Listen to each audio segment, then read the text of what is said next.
Jika ada pertanyaan tentang negara paling tertutup dan paling diktator di dunia, jawabannya sudah hampir pasti, selalu mengarah pada Korea Utara.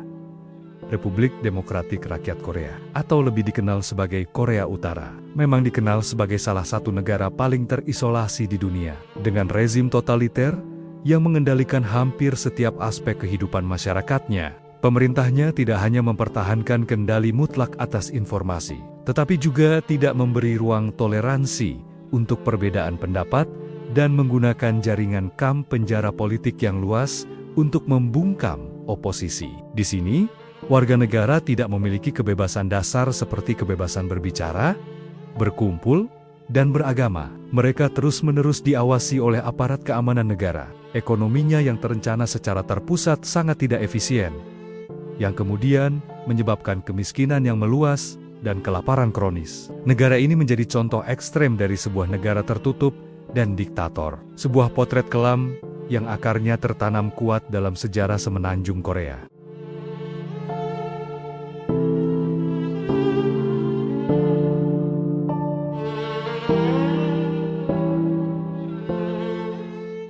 Berdirinya Korea Utara sebagai negara tertutup tidak muncul dari ruang hampa. Akarnya dapat ditelusuri hingga akhir Perang Dunia II setelah kekalahan Jepang pada tahun 1945, semenanjung Korea, yang sebelumnya berada di bawah jajahan Jepang, dibagi menjadi dua zona pendudukan. Uni Soviet mengelola bagian utara, sementara Amerika Serikat mengelola bagian selatan. Awalnya, pembagian ini dimaksudkan sebagai pengaturan sementara untuk melucuti tentara Jepang dan mempersiapkan kemerdekaan Korea. Namun, perang dingin yang sedang berkembang antara dua negara adidaya itu membuat reunifikasi menjadi mustahil. Uni Soviet dan Amerika Serikat tidak dapat menyepakati masa depan semenanjung, yang akhirnya berakibat pada pembentukan dua negara terpisah pada tahun ke-1948 di selatan. Republik Korea Selatan yang didukung Amerika Serikat didirikan, dengan Syngman Rhee sebagai presiden pertamanya. Sementara di utara, Republik Demokratik Rakyat Korea, yaitu Korea Utara yang didukung Uni Soviet didirikan, dengan Kim Il-sung sebagai pemimpin tertingginya.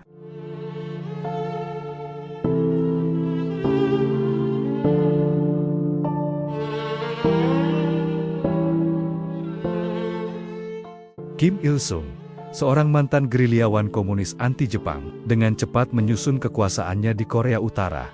Dengan dukungan penuh dari Soviet, ia membangun sebuah kediktatoran bergaya Stalinis dan menciptakan kultus kepribadian yang kuat di sekelilingnya. Ia menggambarkan dirinya sebagai pemimpin yang maha tahu, maha baik, dan penyelamat bangsa Korea. Tidak butuh waktu lama bagi Kim Il-sung untuk menunjukkan ambisinya. Pada tanggal 25 Juni tahun 1950, pasukan Korea Utara menyerbu Korea Selatan, memulai Perang Korea yang dengan cepat berubah menjadi sebuah kehancuran besar. Pertempuran ini tidak lagi hanya tentang Korea Utara dan Korea Selatan. Perang ini berkembang menjadi perang proksi antara Amerika Serikat dan sekutunya di pihak Korea Selatan, melawan Uni Soviet dan Tiongkok di pihak Korea Utara. Perang ini berlangsung selama 3 tahun, menyebabkan jutaan orang tewas, baik dari kalangan tentara maupun warga sipil. Perang ini juga menghancurkan infrastruktur dan ekonomi di kedua sisi semenanjung. Tragisnya, perang berakhir dengan jalan buntu. Pada tahun 1953, gencatan senjata ditandatangani, dan zona demilitarisasi DMZ didirikan di sepanjang garis paralel ke-38 yang memisahkan kedua Korea hingga saat ini.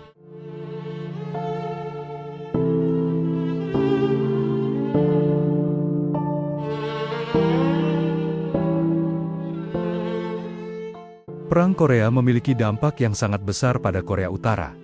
Meskipun perang ini memperkuat posisi Kim Il-sung sebagai pemimpin tertinggi, negara ini menderita kehancuran dahsyat. Pengalaman perang ini semakin memperkuat keyakinan Kim untuk membangun negara yang kuat secara militer dan mandiri. Karena itu, Kim Il-sung semakin menguatkan isolasi, dan Korea Utara menjadi semakin tertutup dari dunia luar. Kim Il-sung fokus pada pembangunan kembali Korea Utara, berdasarkan prinsip Juche. Ideologi ini menekankan pada kemandirian politik, swasembada ekonomi, serta kemandirian militer.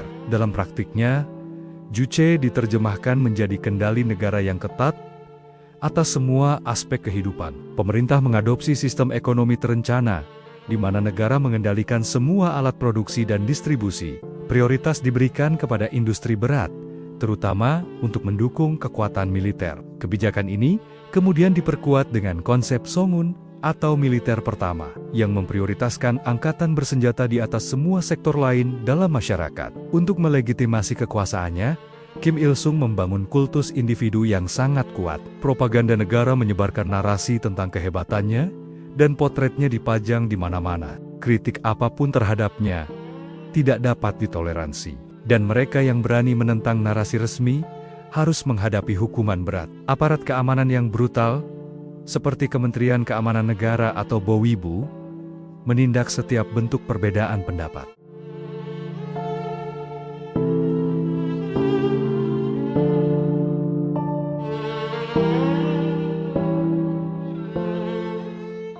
Pada tahun 1994, Kim Il-sung meninggal dunia, dan putranya, Kim Jong-il, mengambil alih kepemimpinan. Transisi kekuasaan ini adalah yang pertama terjadi dalam sebuah negara komunis, menandai berlanjutnya dinasti Kim. Seperti ayahnya, Kim Jong-il juga dikelilingi oleh kultus individu, digambarkan sebagai pemimpin jenius dan visioner.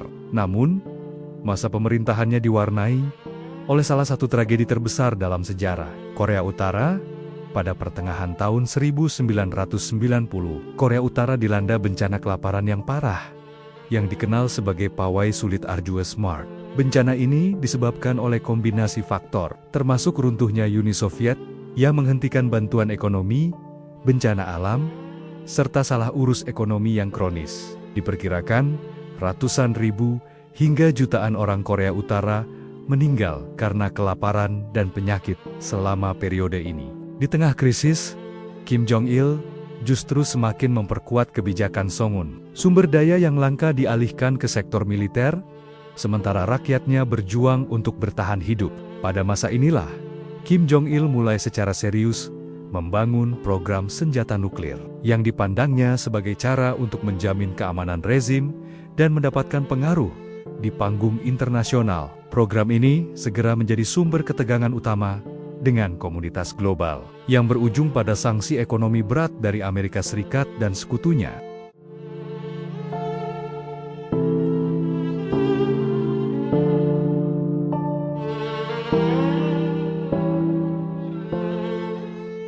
Setelah kematian Kim Jong-il pada tahun 2011, putranya yang masih muda, Kim Jong-un, mengambil alih kekuasaan. Banyak yang meragukan kemampuannya untuk memerintah, tetapi dengan cepat ia berhasil mengonsolidasikan kekuasaannya melalui serangkaian pembersihan brutal. Ia menyingkirkan para pejabat yang dianggap tidak setia, termasuk mengeksekusi pamannya sendiri, Jang Song-sake, pada tahun 2013, yang saat itu merupakan salah satu pejabat paling berkuasa. Di bawah pemerintahannya, Korea Utara semakin memajukan program senjata nuklir dan rudal balistiknya. Negara ini melakukan beberapa uji coba nuklir dan meluncurkan rudal balistik antar benua yang diklaim mampu mencapai daratan Amerika Serikat. Kim Jong-un memperkenalkan kebijakan Byung-jin yang bertujuan untuk mengembangkan senjata nuklir dan ekonomi secara bersamaan, sebuah pergeseran dari kebijakan Songun ayahnya yang murni memprioritaskan militer. Kultus kepribadian terus berlanjut, dengan Kim Jong-un digambarkan sebagai pemimpin tertinggi yang bijaksana dan berani. Keluarga Kim dipuja layaknya tokoh ilahi yang ditakdirkan untuk memerintah Korea Utara selamanya.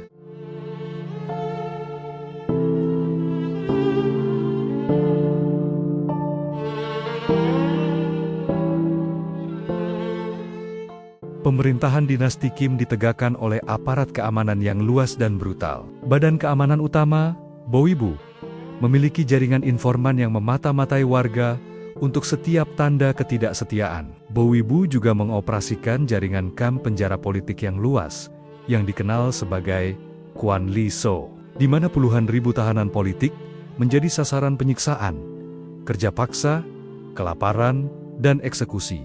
Selain itu, kendali atas informasi bersifat mutlak. Media sepenuhnya dikendalikan oleh negara, dan tidak ada jurnalisme independen yang diizinkan. Masyarakat hanya menerima propaganda yang memuji pemerintah. Warga yang ketahuan mengakses media asing atau mengkritik pemerintah menghadapi hukuman berat. Masyarakat Korea Utara juga dibagi berdasarkan sistem kasta sosial yang dikenal sebagai Songbun. Sistem ini mengklasifikasikan warga berdasarkan latar belakang keluarga dan tingkat kesetiaan mereka kepada rezim. Status Songbun seseorang menentukan akses mereka terhadap pendidikan, pekerjaan, perumahan, dan bahkan jatah makanan. Mereka yang berasal dari keluarga yang dianggap bermusuhan dengan rezim akan menghadapi diskriminasi seumur hidup.